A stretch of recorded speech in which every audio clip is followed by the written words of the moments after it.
God will not trust you until he tests you. Because God don't trust your mind.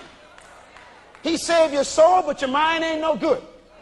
And it's not as a man believeth, so is he. It's how a man thinketh, so is he. So God got to change your thinking so that your behavior could change. The Bible says, be ye transformed by the renewing of your mind. And transform means what? Change. That means if your mind ain't changed, you still ain't changed.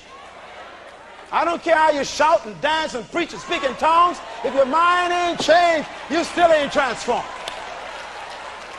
And God will take you in the wilderness, and everybody here has to go. Oh, hear me. I don't care who you are. God will take you through the wilderness because he won't trust you until you make it.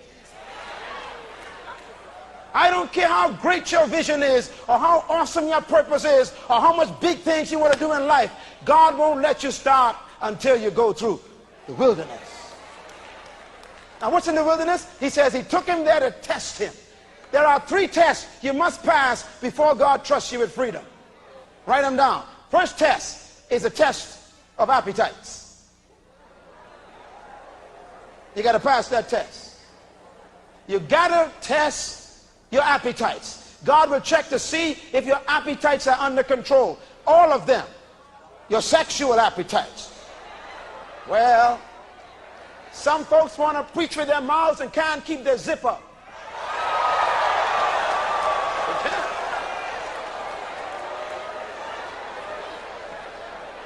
It's so sad today.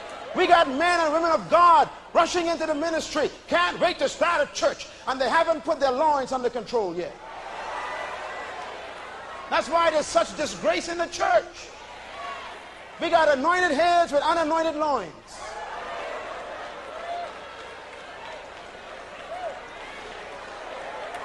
Oh, come on, clap your hands, somebody, if you understand what I'm talking about. We need to be changed. Our minds need to change. God will test your appetites for food, for control of your appetite. And that's the first test Jesus had to pass. Appetites under control.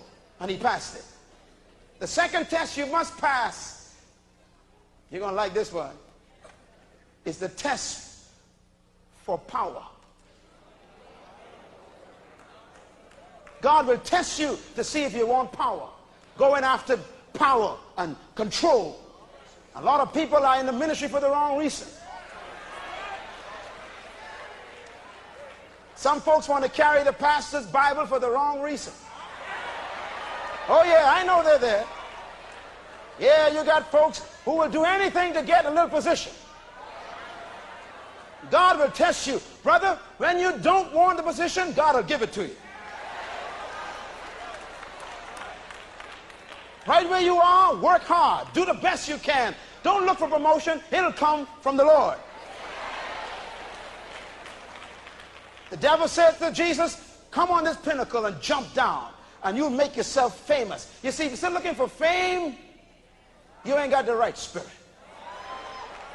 Some folks rush into the ministry because of the big break. Lord help us.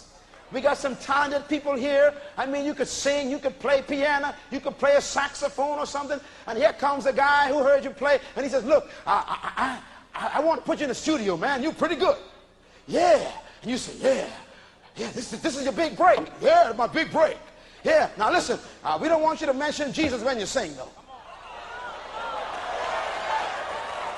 Now, we'll give you $200,000. We'll pay for everything for you, but just don't mention Jesus, okay? This is your big break.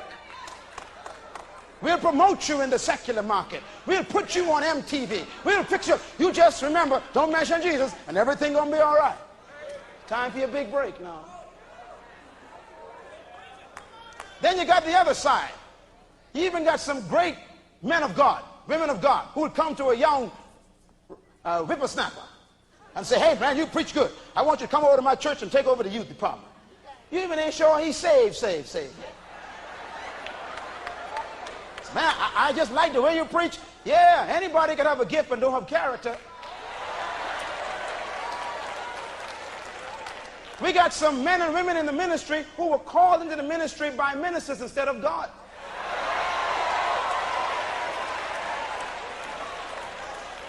This stuff got to stop now.